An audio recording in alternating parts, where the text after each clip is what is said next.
everybody, welcome back. Jiu-Jitsu 2000 here coming at you. I'm walking around. It's a light snow outside right now. It's in the winter time, obviously, and I've got my dog with me, and the focus of my video today is to take you through the process that I like to use to make a fire in an inclement condition like this. So as I'm walking around, I'm kind of looking for potential tinder that I can use to put into my fire lay. So the first thing I want to mention is when it comes to looking for wood and things to put into my fire, I want to try to find the driest things possible. And looking straight in front of me, you can see that there's this tree here, and this bark here on the tree is protected, and so some of this would make a good fire starting material. This could make a nice tinder bundle. You also notice that there's these little tiny bits and pieces of sap. If I can collect these small pieces of sap and throw those into my tinder bundle, they will act as a oil, if you will, and it'll help burn and it'll help get my fire going. So I'm going to collect a few of these small pieces of sap. I'm also going to strip some of this bark and turn this into a tinder bundle or a bird's nest for me. So I'm going to put this camera on tripod, and bear with me here, guys.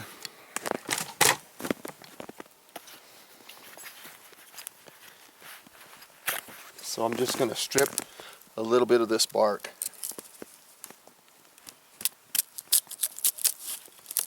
Now, this bark is dry underneath. You can see that it's kind of dry underneath, but getting to the dry part is the important part. I have to get through the wet stuff to get to the dry. So I'm just going to gather a little bit of this stuff, and this is what I'm going to use for my fire lay, for my tinder bundle. Peeling some of this off. And it doesn't take a lot. I think I got plenty of bark here. From here, I need to process this into a bird's nest. So what I'm going to do is I'm just going to start breaking this stuff up, and let me angle this camera a little different and I'll show you what I'm trying to do here. Now, before I go getting ready to process this stuff, I have to find myself a good place where I'm going to build the fire, and I need to make a nice little lay. And what I mean by that is a layer of wood, because if you look at the ground is soaked with snow, so I need a small layer of wood to put on the ground to keep the moisture out of the fire that I'm getting ready to build. So I'm going to do that too.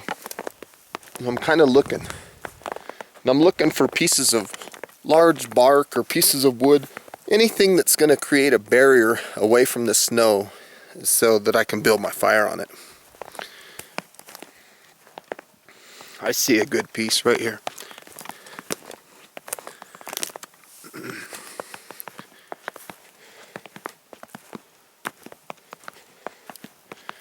Right here's a little. Right now I'm looking at a rock on the ground, and this will be a good start for a fire lay. So in the meantime, I'm going to focus a little bit on this rock, and I'm going to go ahead and start processing this bark. I don't want to set this into the snow. I want to keep it glued to me, and I'm just going to start breaking this stuff up. My plan is to try to rough this up and get it into real fine fibers. I'm going to set a little bit of a layer down onto the rock, and this will be the barrier that's going to absorb any moisture to keep, and that's basically going to dry out on me, and that's what's going to hold the rest of my tinder bundle. Okay, so I'm just putting this down first. Now I'm going to process a little bit of material that's going to be useful for my actual tinder. I'm going to start to make my bird's nest here. Okay, I just need to process this stuff, get it down into smaller fibers. I'm trying to open the fibers. I'm trying to get airspace into the material.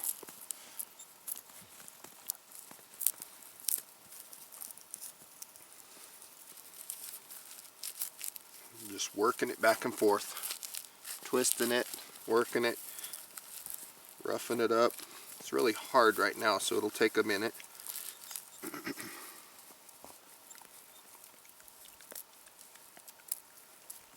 I'm just trying to break up these fibers, soften them up, lighten them up, and get them where they're going to be manageable.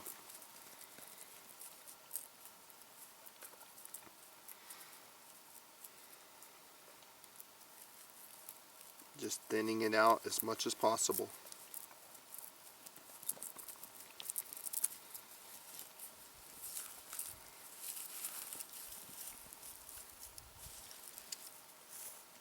This is going to be a good lay for my fire.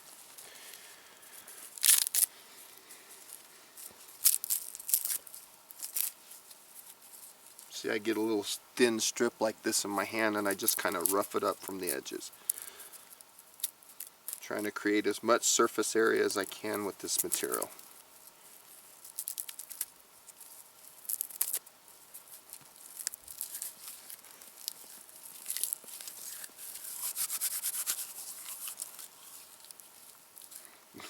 Go on, you stinker.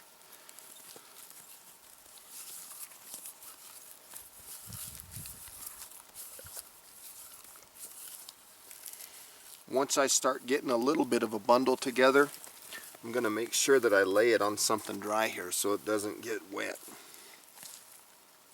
as I continue to work on other pieces.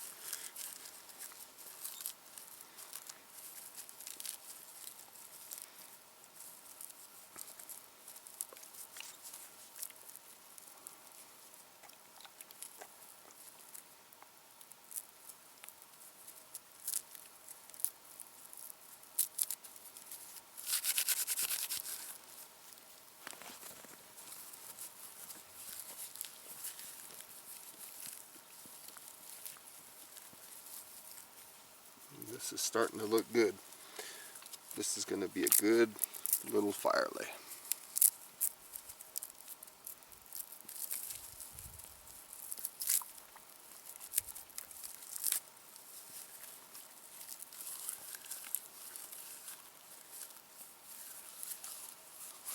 The main thing that I want to do is I want to make sure that I'm getting all this harder material cut down to a smaller size.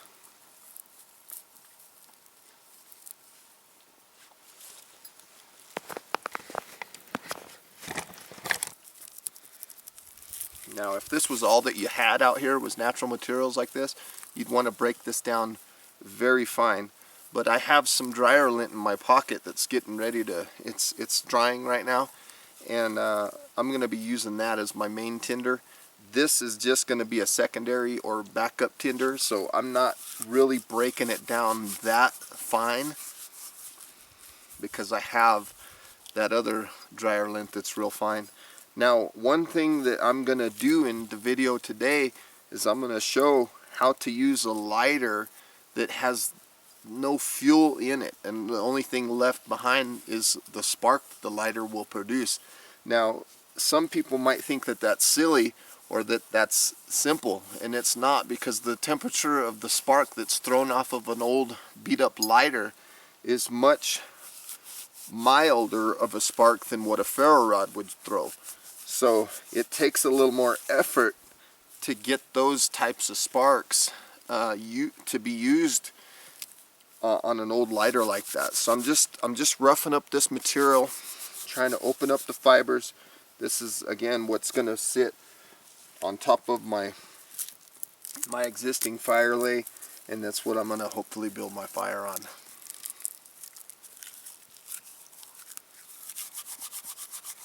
Just opening up the material. When I was getting this bark earlier off the tree, I want to note that it's important to go underneath the tree where it's dry and try to get, you know, the driest material that you can, because the conditions around are wet and wintertime type conditions. Like this piece I just dropped in the snow. It's still useful, but it's going to need to be broken down so that it can be dried when the tinder is struck. So I'm just building this up.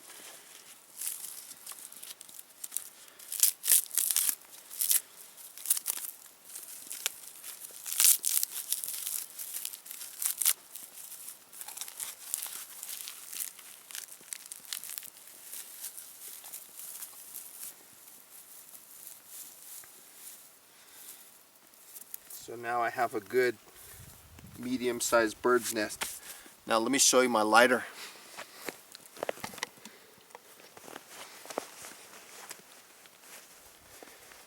So I'm dealing with the standard lighter, but the problem is it's dead.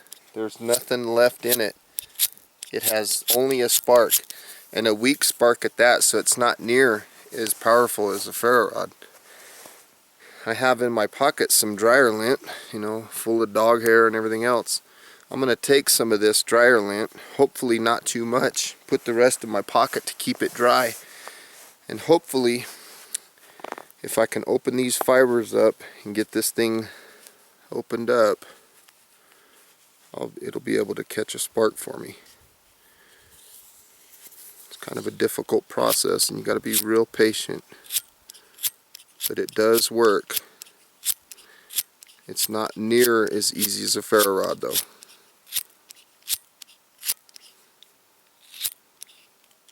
Sometimes I've found that if you can remove the metal clip from the lighter,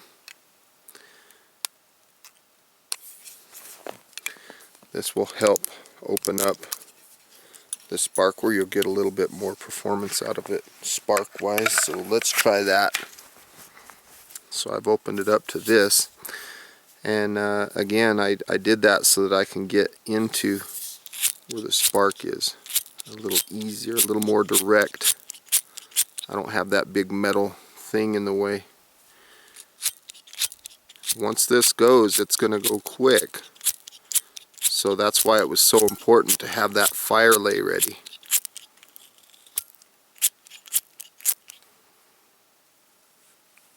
I think I almost got it there because I could smell it. Again, I need a lot of surface area. Putting it as close as I can in hopes that it'll catch one.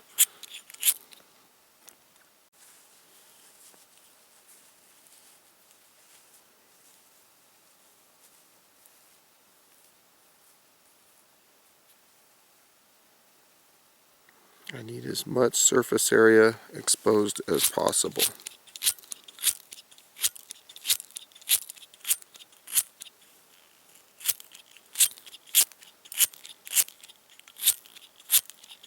I almost had it there.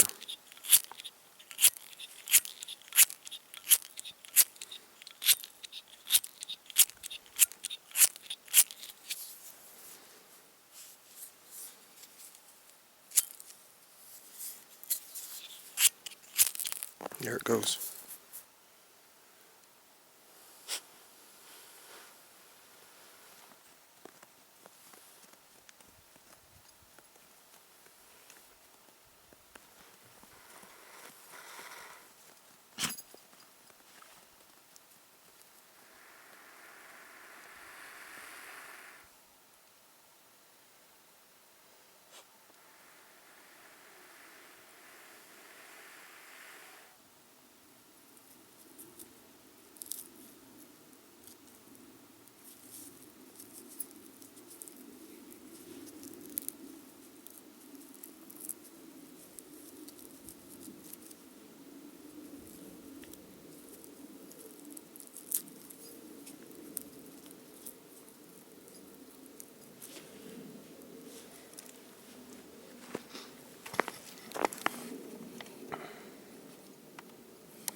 And really the secret of the fire now is getting it hot enough to where it's going to produce a flame and sustain a flame.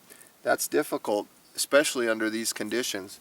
So being patient with your fire, reading the fire, and what I mean by reading the fire is looking at the smoke on top of the flames and knowing what you need to do to get that fire to produce for you. What I mean is, if you see a lot of smoke laying there, you don't want to put any excessive or extra material on top of it until you start seeing flames come out of the top of your fuel. So once you start seeing more flames, then of course you can put more tinder on there. And so I'm going to let this kind of burn a little bit, and in the meantime my focus is to go around and try to find some dry wood. Now, a good place to find dry wood to lay onto this fire would be underneath, I don't know if you can see this on the camera or not, but underneath some of the branches of the trees where they're protected from the elements. Now, you can see that my fire has a lot of smoke right now. I need to slow down on putting material on the top right now because it's about to go out. At this point, it needs oxygen. So one thing I can do is kind of open it up and send some air from underneath, from the bottom, in hopes that will open up this flame again.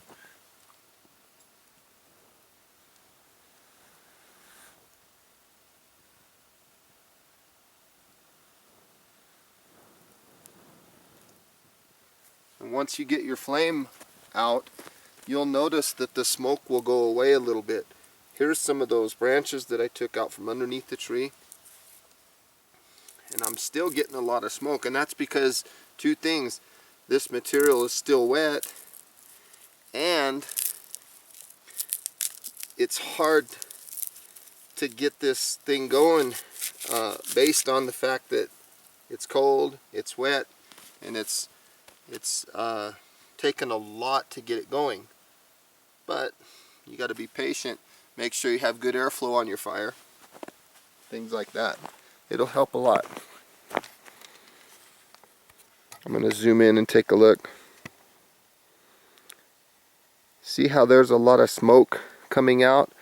We want more flames on the top than we do smoke. Now let me take another minute and talk to you a little bit about. So when I'm looking for wood, I want to look underneath some of these branches, and I want to try to find things that are hanging that are dead. Things like this would work real well. These branches right here, they're dead and they don't have a lot of stuff on them. These are good. They're going to be dry, a lot drier than anything that you'd find on the ground. And these are going to be good to add to my fire. Once you get a sustainable flame, that would be when you could start putting larger fuel on your fire. But in the meantime, while it's still in its infancy, you got to be real careful and you got to be good at reading the fire. And again, what I mean by reading it is looking at the smoke and knowing what the fire needs. And in our case right now, you could tell that the fire needs more oxygen because it's producing a lot of smoke. So let me go in there again and I'll give it some more air and we'll see if that oxygen helps it.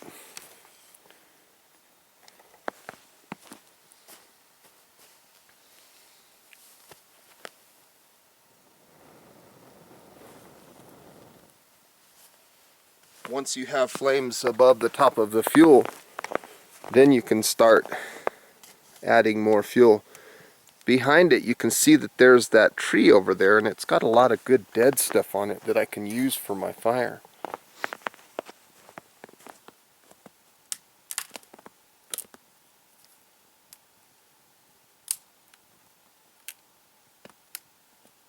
And this stuff it's still damp, but it's a lot drier than what's laying on the ground. It's important when you're first starting your fire to make sure that you're using small pieces of wood, pencil size or smaller, especially if you're in conditions like this that are cold, wet, everything's wet. Let's take a look a little bit here.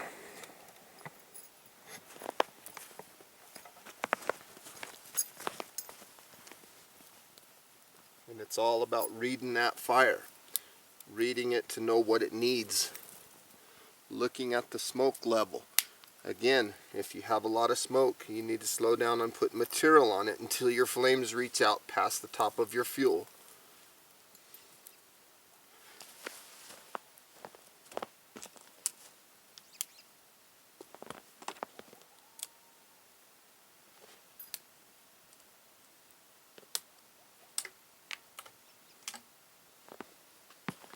I hear some coyotes howling in the background. I have a good flame on this side, but I need more airflow underneath the backside there.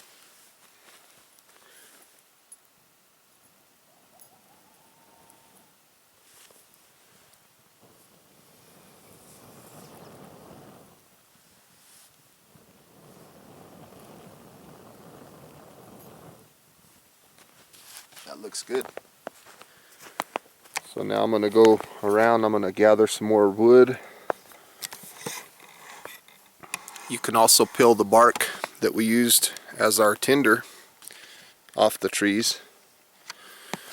We can find some more of that if we'd like. That stuff usually takes off pretty easy because it's pretty light and easy to work with. Here's a good example. Right here inside this tree, there's some good bark in there.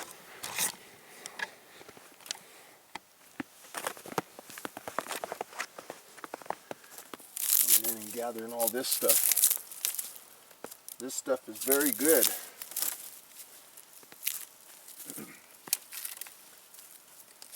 If you can find any kind of pine, you know, any kind of tree sap or anything like that, that stuff also works real good. So I'm going to take this and put it on our little old fire.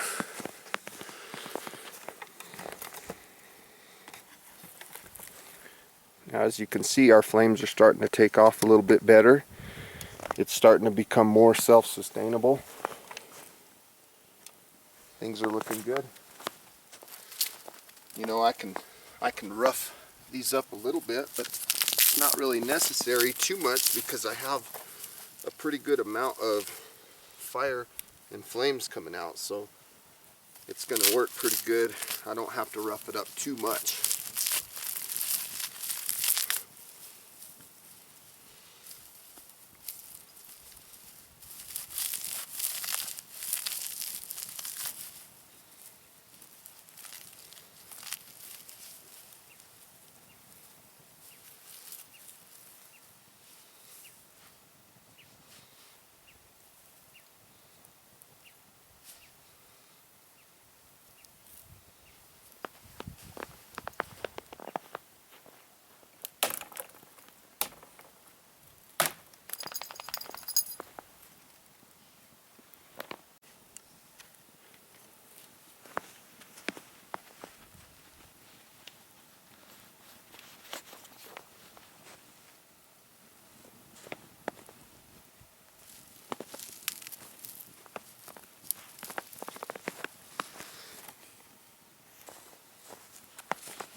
There you have it.